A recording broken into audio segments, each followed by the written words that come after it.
Broadcasting from the business capital of the world, this is the Podcast Business News Network. Welcome back to the show. We are so excited to have Margy Bartley joining us here today for our quick little show. Excited to have her here. She's a National Board Certified Health and Wellness Coach, Certified Personal Trainer, so much more. Let me have you introduce yourself.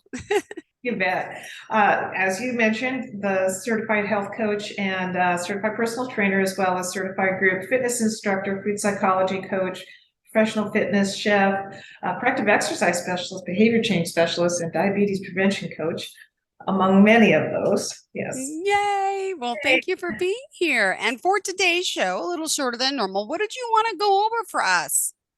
Well, I was thinking about discussing some body image concerns, because that is something in the health and wellness realm that comes up frequently and is a barrier for a lot of people. Body image can really, it's usually underlying, and sometimes we don't always know that that's the barrier that we're experiencing. And part of that is the feelings of worthiness. Like, do I deserve better health? Do I deserve to take these steps and do things better? Because we don't always see ourselves in that positive light, and that usually revolves a lot around. Yes. Yeah. Oh, that's a hard one. We all have dealt with it. Do you know anyone that hasn't? Right? I mean, yeah. No. You look at what the society over years epitome of supermodel, and then you talk to them, and they're like, so body self-conscious, some have issues, some have problems, some are bulimic, some and too skinny, I'm too tall. Like everyone, I have this, I don't know where it comes from. I guess birth, like, right, we're conditioned at birth to think what's perfect, what's not, and here comes the feelings of insecurities. Right. You're really hitting the nail on the head with that too. We, in the general population, tend to look at people, models, actresses, famous people who look awesome. And we think, oh my God, they have the perfect body. I want to look like that. And those individuals, those models themselves, don't see themselves in that light. And there have been famous actresses, famous models, even actors, and in the male realm. So we don't want to discount. We tend, I think, in general, to think of it being more common with females, which it is. But there are a lot of men that experience it too. And it's around body dysmorphia. And a lot of those people that we look at in magazines and think, oh my goodness, they look perfect, that's how I want to look. They don't see themselves that way. And quite often themselves have either disordered eating or eating disorders, which are two different things. And the body dysmorphia is also rampant in that we tend to fixate on generally certain parts of our body. Like, my legs are too this, or I don't like my shoulders, or whatever it might be. And then that also creates that snowball effect where the more we hate this area and the more disordered our eating becomes, the worse the situation is. And then we just kind of end up feeding around and around on that. Disordered eating is simply not having a positive relationship with food and trusting yourself around food. Feeling like, well, I can make the positive changes, or I can make positive choices. Let's start with that, positive choices. I know how to make positive choices. But eating disorders are, as you mentioned, bulimia and anorexia, and things that really impact in a different way the psychological aspect. Whereas disordered eating is not necessarily a psychological impact in the way that, and I want to be really careful with this too, in the way that anorexia or bulimia is, but that doesn't mean that it doesn't prey on our psyche. And that is really why the diet industry thrives so well, because so many people have disordered eating because we just don't trust ourselves. We don't know how to make a choice. How do I know what portion I need? Or we tend to start seeking the answers outside ourselves. Well, I guess it's carbs. Carbs are all the problem. I need to follow this diet that is eliminating all the carbohydrates. I need to be on this. And quite often it also revolves around trying to follow a diet that somebody else we know tried and they had great success. So now we think we need to try it so we can have great success. And it also sadly thrives on desperation. People have tried so many diets so many times over the years, and become desperate to find the one thing that is going to be the answer so that they can lose weight forever and keep it off forever. Yeah. But the key that's missing that people don't realize is it doesn't work long term for you, all of these diets, because the key is your own thinking and your own approach and mindset, and developing that positive relationship, not just with food, but with yourself. So you can trust yourself around food to make a healthy choice, to understand your portions, rather than need to follow a diet that tells you what to do, because that's just giving our power away. And we don't always see it that way either. Wow. Yeah. So how do you work with someone who's dealing with these issues and maybe not even aware they have the issue? You know something's wrong, but you're pointing it out clearly. Right. Yep. Yeah, exactly. Well, it really starts with a conversation about trust as well. Like, where did, why do you feel it? Because sometimes people can be, and they want you to tell them what to eat. Give me an eating plan. Okay. Why, what do you think? So kind of talking through that process is why do you feel as though that would be the answer for you? And then that's quite often where some of that comes out. And people will then share their stories. Maybe they were raised in a family where it was the clean plate club.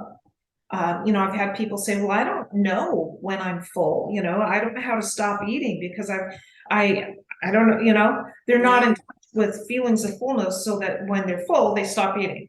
Part of that is maybe they came from a family where even when they were full, parents demanded, you got to clean your plate, right? Yeah. So they were taught to override those feelings and just continue to eat until it was gone. So there's one approach there that needs to start allowing them to, and work with them to learn how to put the fork down or the spoon down every so often, every couple of bites, and think about it and get in touch with, am I full yet? And the other aspect sometimes is parents that talk a lot about food issues in front of their children. So there have been stories that I've heard where they had parents that didn't want to sit down and eat a meal with like they didn't have family meals at night because they might have a parent that was always talking about, well, I can't eat tonight. I already ate a big lunch. I can't eat tonight. I can't eat dinner. I got to watch my weight. I got to lose weight. And the constant background loop of hearing all of these things about food, and not, the parent not trusting themselves to eat food, and then the children also start to feel as though, well, maybe I should be eating if mom's not going to eat or dad's not going to eat, whatever that is. And also there's those stories of parents saying, you shouldn't be eating that, you eat too much junk and you're getting fat, or you're going to get fat, and that is so damaging to the psyche. But shame never works. You can't shame a child. Well, you can shame a child, but you can't shame them into making better choices. And here's the reason why. For one thing, when we feel shame, it just makes us do it more, right? Because then we try to mask those feelings of shame. But also, children aren't doing the shopping. The parents are. So if the children are eating a lot of junk food and fast food, why is the parent buying it for them and then shaming them about eating it, right? Yeah. And that's never a good approach to try and help someone lose weight or be healthy. And then you have to stop and look at, what are you modeling to your child, right? If you are already doing nothing but talking about what an enemy food is, oh, I can't eat this, can't eat that, I got to watch it, I got to work it off because I already ate too much. Your child's already internalizing that. That's what they're hearing all the time. It's so true. It's so sad. And I remember my childhood and my mom saying, don't eat that, you're going to get fat. And then I just saw, like, my son's in kindergarten. I saw his friend's mother, and she's only 6, and she's telling her mother, mommy, I'm fat. And she's like, oh my goodness. I say that. I look in the mirror and I touch my area here. She's like, I have to stop. I said, yeah. I said, it's guilty. We're the same way. We don't intend to do that. But now her 6-year-old saying she's fat. It happens. It's unfortunate, but yeah. And research that has been done with children has found out that, in particular, females, little girls as young as age 8, can start talking about needing to lose weight and being too fat, not wanting to wear a swimming suit. Well, where do those messages come from, right? Yeah. So we really have to look at what we are presenting to our children in terms of what healthy is, and what that means, and what it looks like, and what are we modeling. And I don't think parents stop and think enough about the messages they give children when they talk about themselves, right? Not even talking about your child. I've known a lot of women who are very encouraging to their children and would never, say to their child, "You're fat," but they say it about themselves all the time, right? Yeah. "I'm too fat. I don't like this. Oh, I hate my thighs. Or I'm not going to wear this swimsuit. I can't wear shorts." Guilty. Exactly. Right? Yeah. But what's your child hearing and seeing? Then that's what they think that they need to do and start looking at, because they love us and they watch us and they want to mimic us, and it becomes that whole mixed message. And the body positive movement is fantastic, but we have to also be careful that sometimes the body positive movement does a little harm as well. And by what I mean is, we do need to have a body positive movement. I've worked with clients who will pick up a magazine and hold it up to me and say, "I want to look like this." Well, you can't pick out a body like you do a haircut. That's not how that works. Let's look at genetics. Let's look at your life. Let's look at what this is about. But when we are accepting of what we've got and what we can work with, and just feel good about ourselves, because genetically we are all different. We need to be different and look different and allow ourselves differently. But there are also health conditions associated with being overweight. And I apologize. We're out of time, Margy. We had an unfortunate situation today, but we will do another show. Please finish your thought. I just didn't realize it.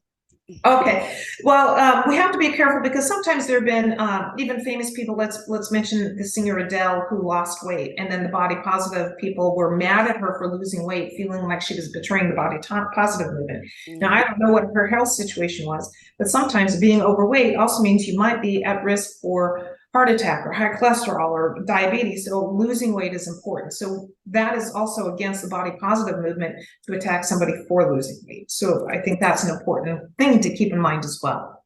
Got it. All right. Well, thank you so much. So remind us how we can reach you, Margy. You can reach me on social media at Instagram at Almonds and Oranges Health, or you can also find me on IANWELL.com, which is the Institute for Integrative Nutrition health coaching platform. Perfect. Thank you so much. Pleasure having Thank you back. you. And thank you for today. We'll talk again soon. Okay. Are you looking for even more of the podcasts and hosts that you love? The Podcast Business News Network is proud to announce that you now have even more ways to listen live. Check out the MyTuner Radio, online radio box, and Simple Radio apps on iOS and Android, or find us online. Search for Business News Network on mytuner-radio.com, or search Podcast Business News Network on streama.com and onlineradiobox.com/US. Take your podcast on the go and don't miss a minute of the action.